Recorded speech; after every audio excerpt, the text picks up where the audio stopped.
Hi, I'm Isabel, And I'm Kel. and this is Autism Unmasked.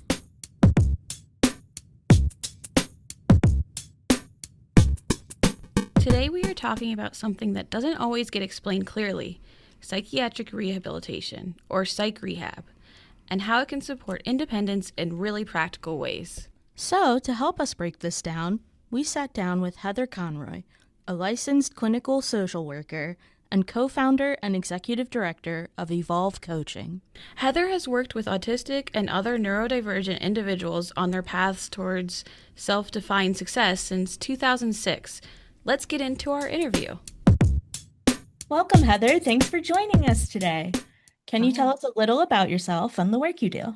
Hi. Yeah, thanks for welcoming me. My name's Heather Conroy. I'm a clinical social worker and I direct a nonprofit organization in Pittsburgh. It's called Evolve Coaching, and we support, neurodivergent and disabled Pittsburghers primarily, but we work with folks across the state and in some cases across the nation, helping them navigate post-secondary education, find and keep employment, build social networks, and we're also piloting an independent living training program, which is a very small first year cohort that we will implement fully at larger scale in our newly renovated facility that is very exciting. We'll hopefully open up this summer. And then one of my roles is a consultant for Assert. And since 2013, I've been working with Assert to carve out space for autistic individuals within the psych rehab world. And I'm still consulting on that project as it's really gained a lot of momentum, and there's like really good emerging evidence there for psych rehab as a useful service for autistic people. Yeah, awesome. So, what exactly is psych rehab or psychiatric rehabilitation? Because I honestly didn't know what it was before I knew that we were going to be talking to you. Yeah, of course. So psych rehab is this really interesting service that isn't necessarily mental health treatment, but it does require a mental health diagnosis, or a behavioral health diagnosis.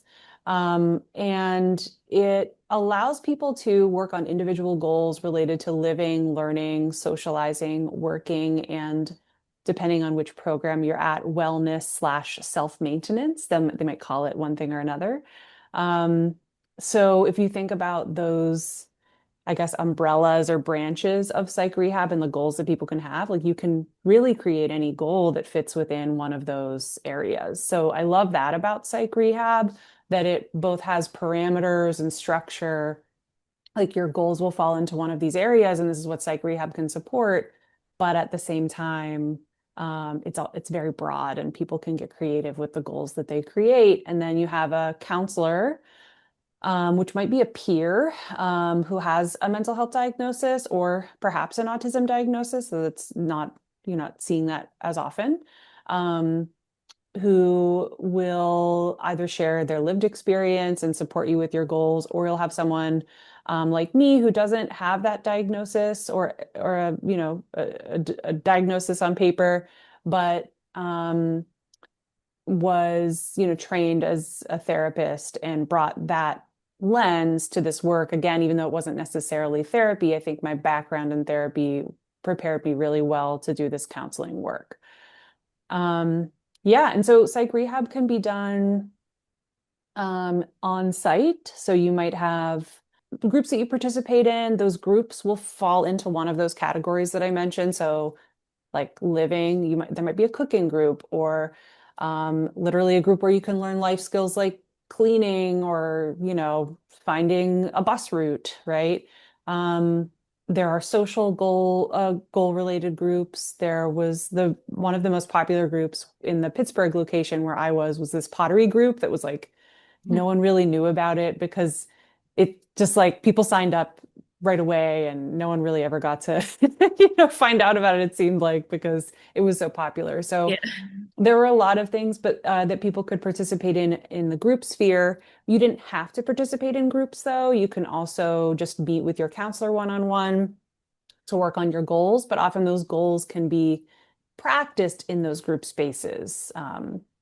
And then there's also some agencies who do psych rehab also do mobile services.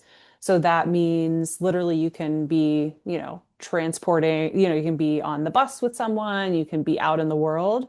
Oh, And I often met individuals at their homes, or like I found myself playing basketball with one of my clients in his neighborhood because he didn't have easy access to transportation to get into our groups, or to have one-on-one sessions with me. And so it was really nice to do that. And sometimes that builds trust and motivation for people who aren't yet ready to come to a group program to kind of say, all right, I like what's happening here. Maybe I would like to learn more, and maybe I'd be willing to try site-based. So there's just a lot of flexibility.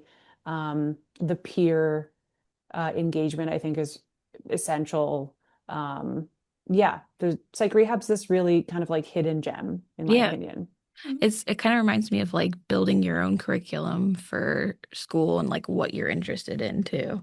Yeah. Yeah, you absolutely. So that's a good point. You get like, let's think of it as a semester basis. It's similar to school. Maybe there's like fall, spring, and summer, right? And you come in and you see a list of classes and you select based on your availability what classes or like groups you want to participate in. And again, that could be none, but it's really nice to just build that schedule out on your own. Yeah, And certainly you know, a great psych rehab program is getting input from their participants about what the next round of offerings, should be. right. Mhm.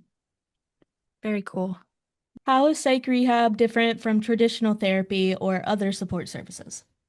Yeah. I mean, I think what I described, that probably sounds slightly different than therapy. Therapy has gotten a little more flexible over the years too. You might have heard of walk and talk therapy. You can get out, but you have to kind of like start in the office and then go and then come back to the office for billing purposes typically. In my mind, therapy could look similar to psych rehab.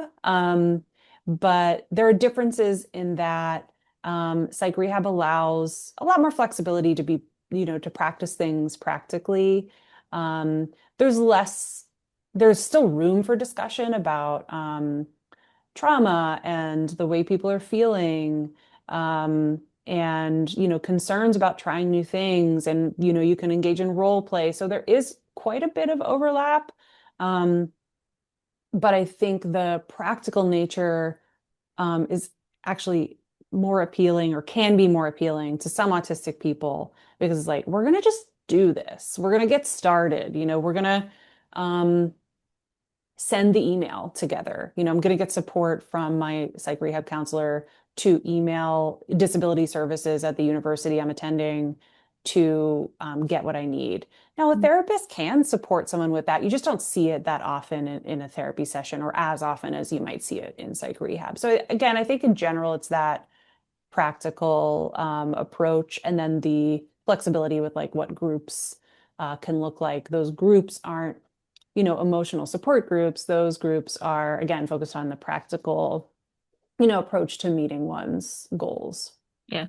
Mhm. So who can participate in psych rehab, and are there programs for teens as well as adults? And are there any specific qualifications for either of those? Really good question. Okay, so qualifications for psych rehab are that you have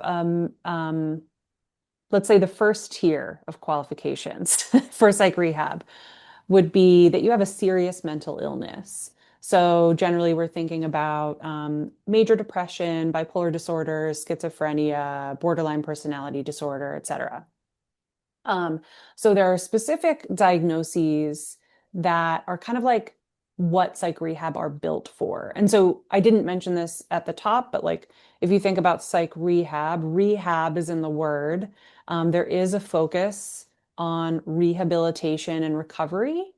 And that is also, I mentioned there are peers involved. The peers who work in psych rehab come with that framework.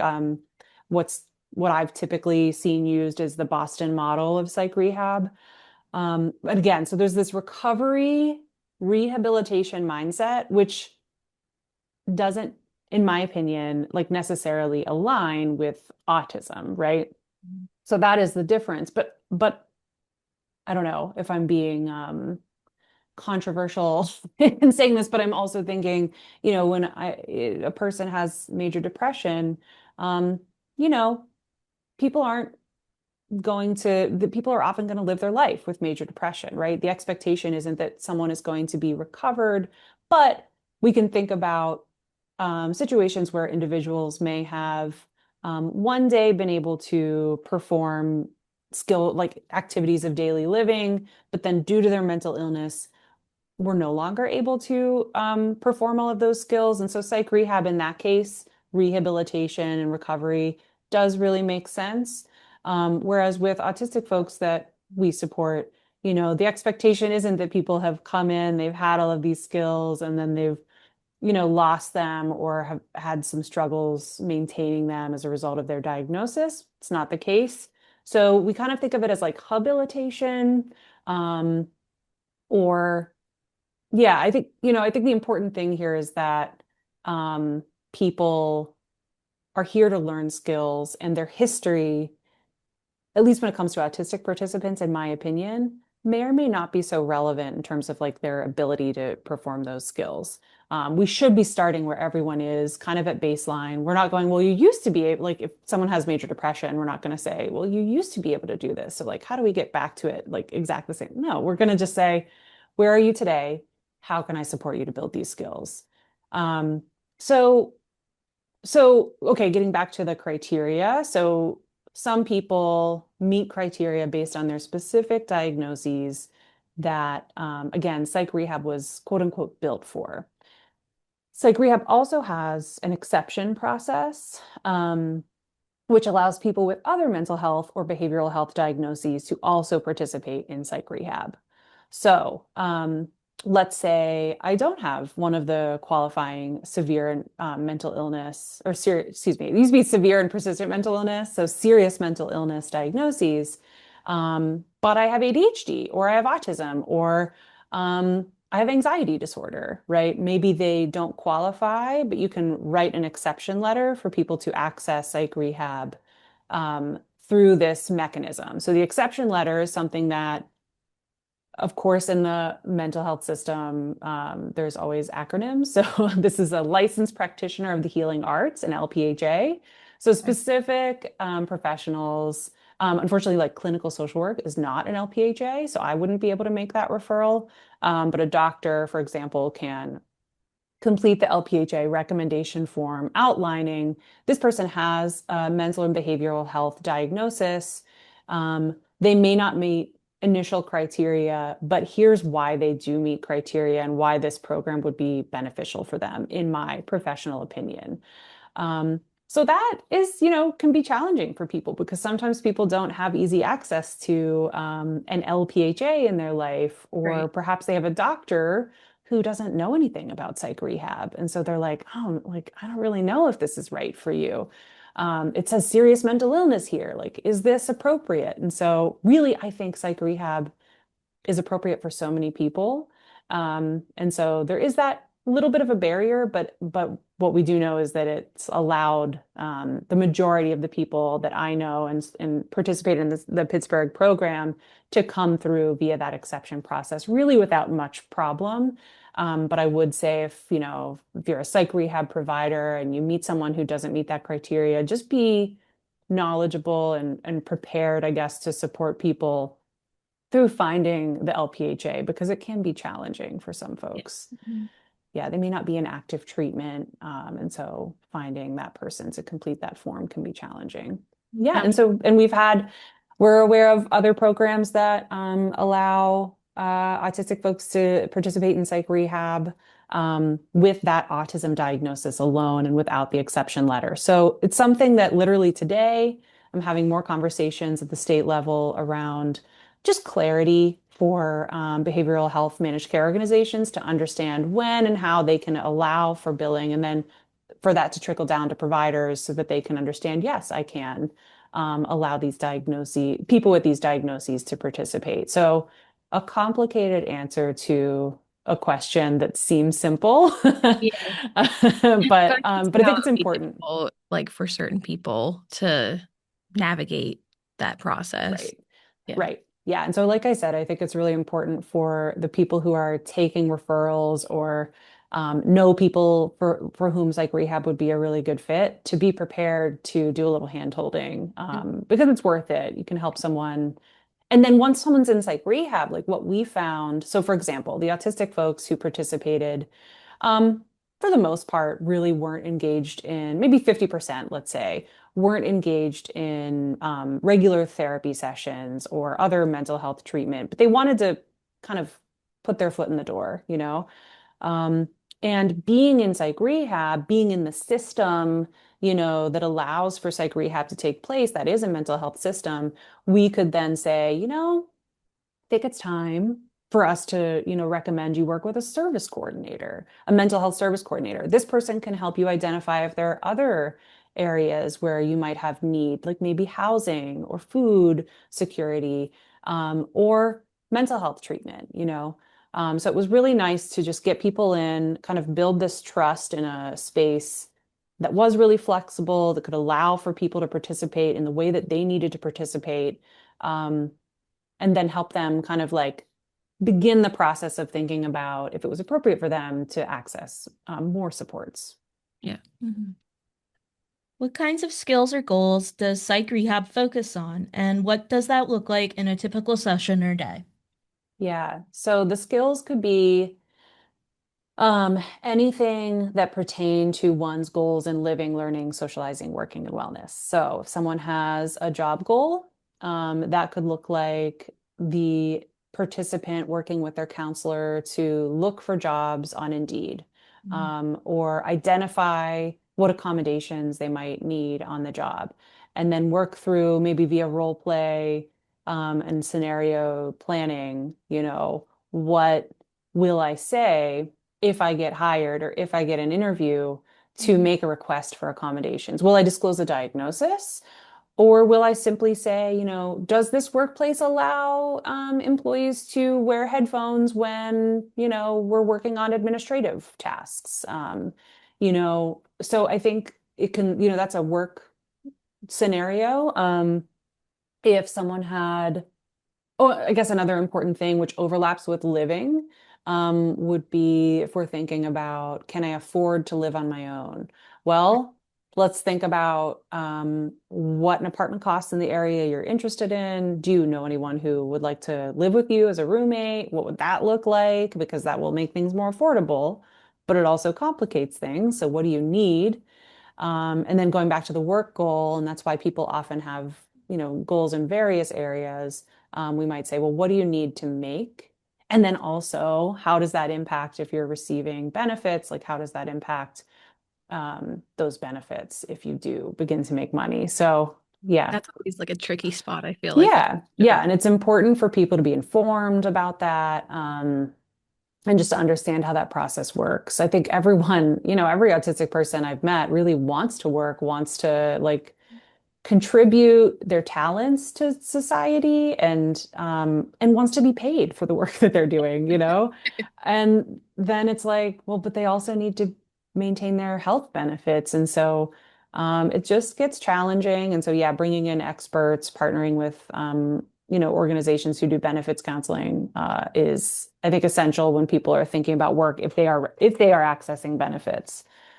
And oftentimes people who participated in the program that I worked at, like they weren't even aware that they could qualify for benefits. So again, getting that foot in the door with psych rehab was an avenue for people to learn about other resources, either from participants who are accessing them themselves or, from their counselor.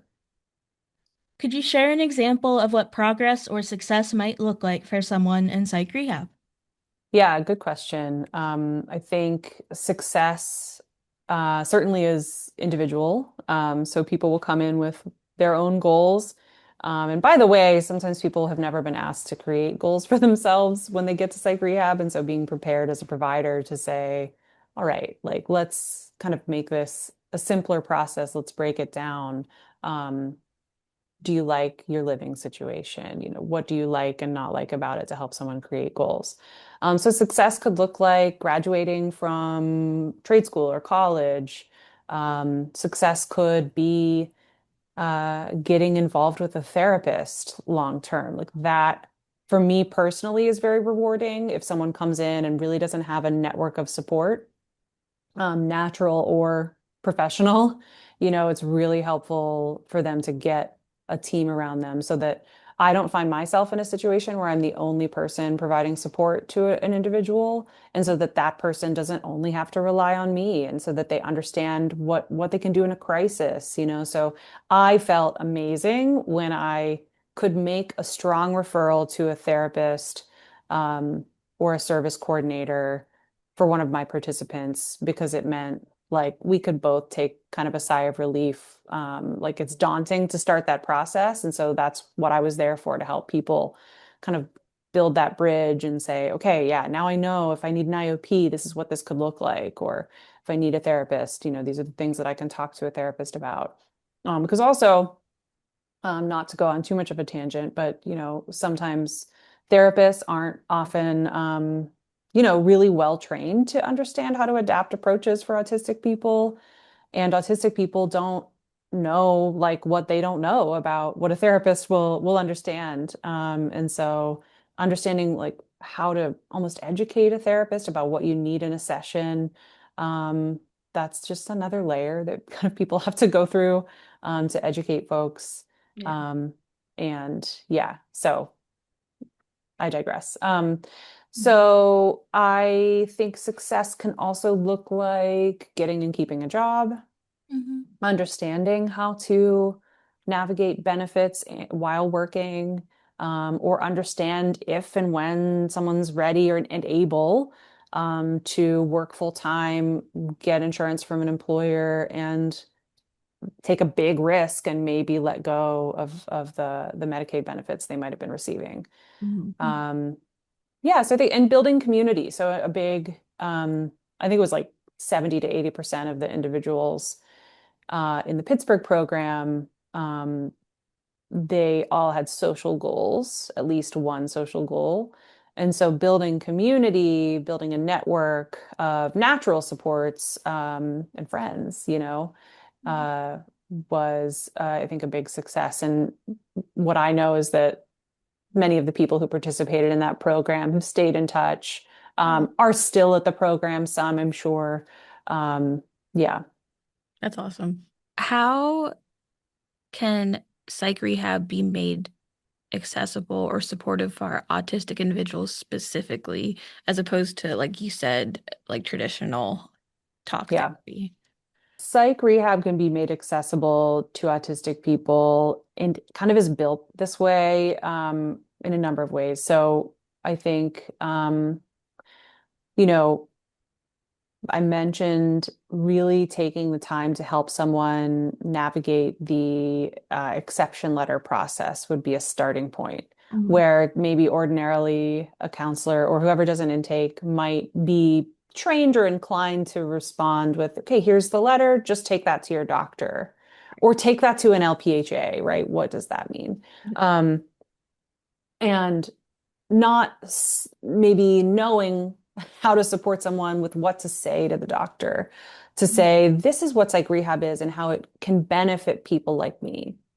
Um, so I think from the start, supporting people with that, referral process, with the intake, allowing a little bit more time for that intake process. Because again, maybe this is the first time that someone's thinking about learning these new skills or being asked themselves instead of a parent, um, how can I reach my goals, and like what goals should I set now? So maybe like, I mean, I think often of like someone who would tell me like, I really want a Lamborghini. And it was like, okay, like cool. So so it sounds like you want to make a lot of money. Let's think about what kind of work you would like to do. But also I'm gonna like later investigate like, why is a Lamborghini important to you?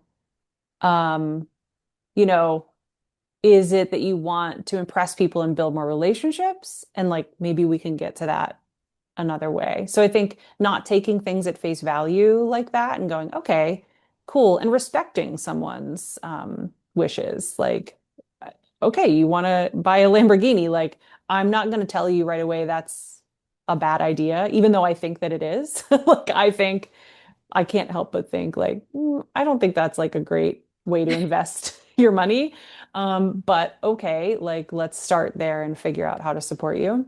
I think one other way we can make psych rehab accessible to folks is to allow people like gradual exposure to it. So starting with the individual sessions with a counselor, that counselor maybe walking someone around the space and saying, here's what's happening in this group. Like, do you want to pop in? I'll go in with you, really helping people feel comfortable in the space. And then I think also informing that group facilitator, if it's not the person's counselor, saying, hey, Heather might need to take more breaks than other people in the group. It's their first time trying this. Here are some ways you can engage Heather. Like maybe don't call her out in front of everybody. Maybe make it, this other means of engaging. Allow the person to tell you what they need, make space for them. So, and I think all of these things really are just approaches that would support anyone regardless of their disability or diagnosis. So, the conversation we're having around making psych rehab accessible to autistic people is really about universal design approaches that would benefit truly everyone. Yeah. Yeah, so those are important conversations to have, both in psych rehab and other mental health settings. Are there common challenges autistic individuals face that psych rehab can help address? And I think one challenge that really stands out for the autistic people participating in my program was their hesitancy to engage with the system. Mhm. Um, and so I think psych rehab can help prepare people to self-advocate with their therapists, to say things like, I really would like to find a Black doctor because that's important to me, right? And like helping people understand that they can say that and that they can get support in that area, or any other related area. So I think psych rehab is this really nice entry point that prepares people to, if they want to like utilize more systems, deeper engagement with systems that would be and should be supportive to them. Yeah.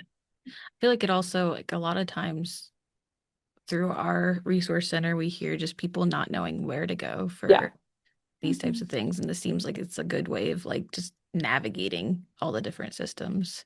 Yeah, I think that is the core difference between psych rehab for autistic people and psych rehab for the folks with serious mental illness who accessed Mm. it. What I observed and continue to observe with other programs is that autistic people are participating in a service as an adult, like really for the first time. They're Mm. just starting to engage. Maybe they had a therapist before, but like it may or may not have been a great fit.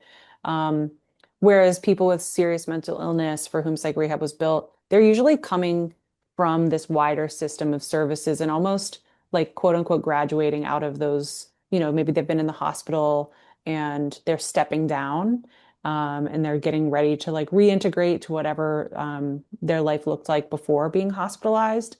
Um, and so I think that sometimes there's a gap in understanding for counselors for the autistic folks, or there could be, because there's typically this assumption that, okay, people are connected and that's how they got here. Whereas for the autistic folks who participate, oftentimes there isn't much connection and you almost have to work from the bottom up to build that. Mm. So can you talk about the psych rehab program developed in partnership with Assert and what makes it unique? The partnership with Assert, so that began in 2013.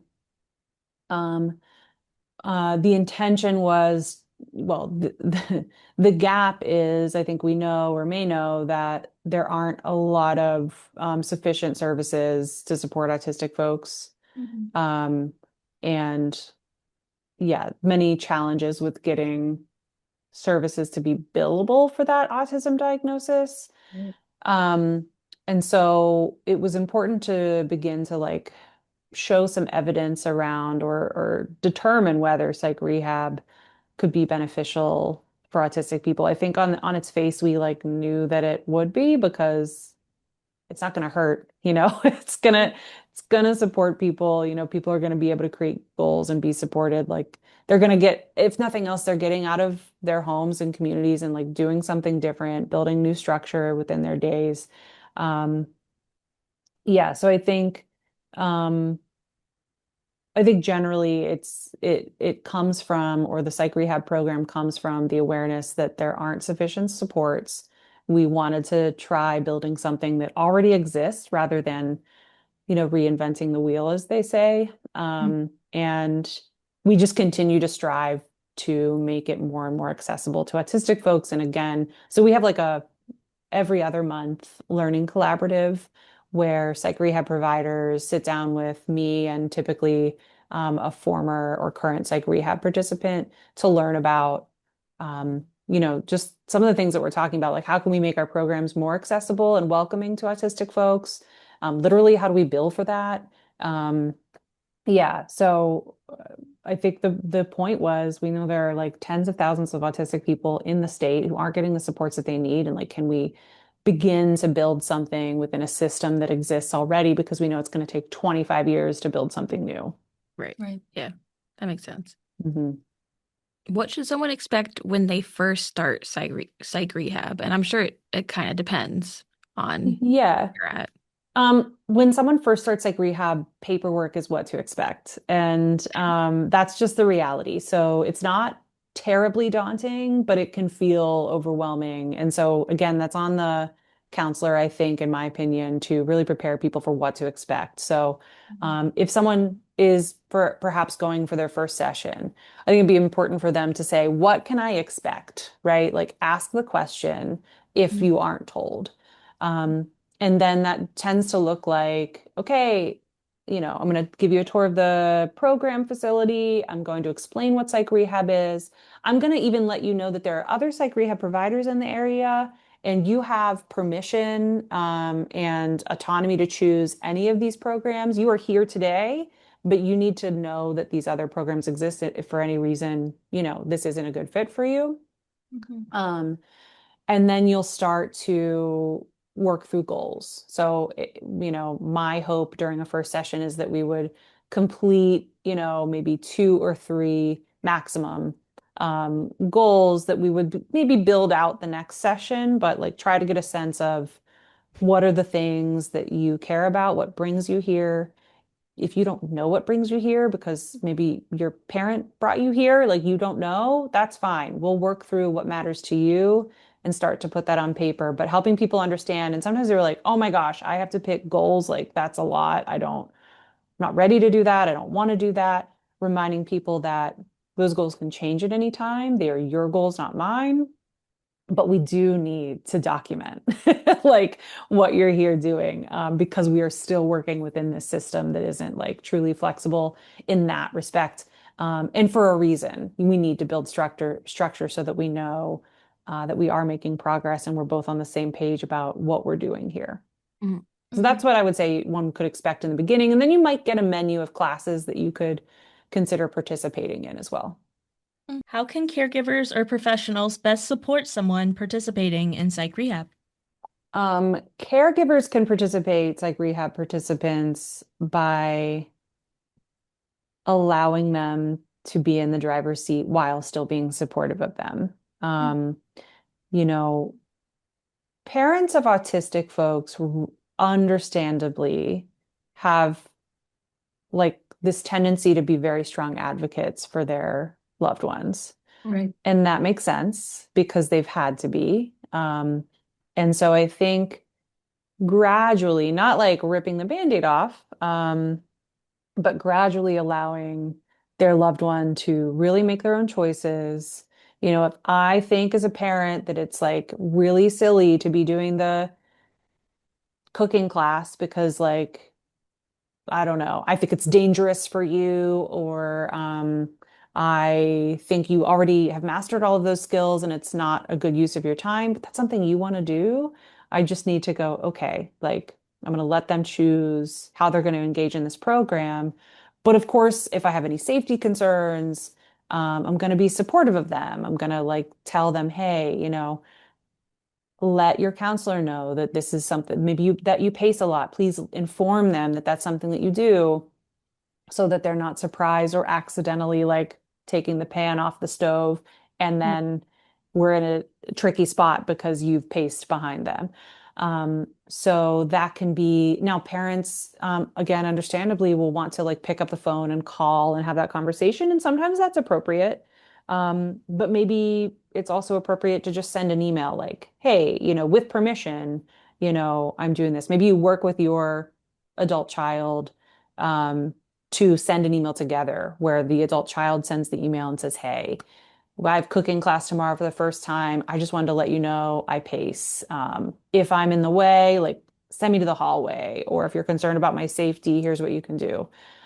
So that it isn't just this kind of gut reaction to pick up the phone and do that advocacy themselves as a parent. It takes more time, but it's Right. really essential to help the person begin to learn how to advocate for themselves. Yeah, definitely. So if someone is interested in participating in psych rehab or unsure if it's the right fit, where can they go to learn more about it? Yeah, that's a really good question. Because as you said, it's not a well-known service. Yeah. If someone has a therapist or a service coordinator or a supports coordinator, I would say doing some research with them would be helpful. Um, certainly reaching out to a CERT to say, I'm considering this. Like, what do I need to know? We are happy to give support in that area. And we're thinking about things like frequently asked questions, pages, information that can be shared with people so that they kind of have those answers or begin to think about what it could look like. So I would say reaching out to a CERT, reaching out to people that you love and support or love and support you, and getting their input. Is this something I should try? What do you think about this? Um, and again, keeping in mind that even though it may look on paper like the service isn't built for you as an autistic person, it still may be supportive. And it's Mhm. important, I think, to be prepared to ask questions like, how can you accommodate me? How, um, what does the day-to-day look like here? So someone can make an informed decision about if it's right for them. And I would say if you're not sure, if you want to jump into classes, at the very least, it's a pretty safe bet to just start with an individual counselor, Mhm. because you can control that environment a lot more. Yeah. Well, thank you so much, Heather, for sitting with us. Yeah, It's been great to absolutely. learn more about it. I feel like it's actually a really interesting concept just for anyone, Yes. as like a option opposed to just sitting down and It's one. talking. Yeah, right. And yeah. So there's misconceptions about psych rehab and there's Yeah. misconceptions about therapy, right? And Yeah. so Yeah. we all have to try new things Yeah. and also if you have a counselor, a psych rehab counselor or a therapist who's not doing something that meets your needs, it's important to always like advocate for like let them know what you need if Right. you are able to do that or ask for, a different provider if you can. Yeah, definitely. Yeah, I feel like people sit down in those types of situations and feel like, oh, they're the expert. Yeah. They're making the decisions, and it kind of Yeah. has that energy of like, oh, I shouldn't be, telling them what to do. Yeah. Yeah, that's at least how I feel. Totally understandable. Yeah. Yeah. Yeah. Thanks Well, again. I thank you. really appreciate you talking with us. Yeah, of course. All right. Have a lovely rest of your day. You too. Thanks. That was a great conversation. I think one of the biggest takeaways for me was just how much of this work is about building real life skills in a way that actually respects autonomy. Yeah, I agree. This was such an important conversation to have during Mental Health Awareness Month, too, especially because autistic individuals are at a significantly higher risk to develop mental health conditions. A lot of what we talked about with Heather connects back to something we hear all the time, feeling overwhelmed and not knowing where to start when it comes to mental health. Now we're going to shift into our community questions segment, where we take a question that connects to our episode theme and talk through it together. So let's get into it. All right.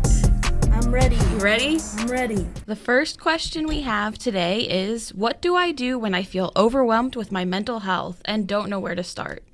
It's tough. I feel like that can happen to a lot of people too. Yeah. I feel like you gotta start with one thing at a time. Yeah, definitely. Small little steps. Absolutely. And like every improvement is just congratulate yourself on everything that you do, because sometimes you will mess up. Yeah, I also will, I know from my own experience, be like, well, I did this, but there's so much more that I could be doing. And I think, like what you said, it's important to celebrate the smaller wins too, because it takes time to, get bigger wins. Mm-hmm. It's not going to happen immediately, and that shouldn't discourage you. Right. Okay. Second question for today. How do you figure out what kind of support you actually need? I feel like looking at what problem you are having and what has helped you in the past can really help point into what kind of help you need, but it also can be good to look into what kind of supports you can receive. Yeah, that's so true. Doing research into what's available can also point you to new possibilities. Yeah. Yeah, especially in your area where you live, because it might differ depending on where you live. Well, thank you, Cal. Mm-hmm. And remember, everyone listening, if you have a question for us, if you'd like to ask Cal a question or myself, you can submit it to info@paautism.org. To wrap things up, let's get into our Get Involved segment. Since it's Mental Health Awareness Month, we want to keep this really simple. Take a moment to check in with yourself and ask, what's one thing that's been making things feel harder lately? And instead of trying to fix everything at once, think about one small step that might make that feel just a little bit more manageable. That could be asking for support, taking something off your plate, or even just giving yourself permission to rest. Because taking care of your mental health doesn't have to be a big, overwhelming process. It can start with one small step. We'll see you next time on Autism Unmasked.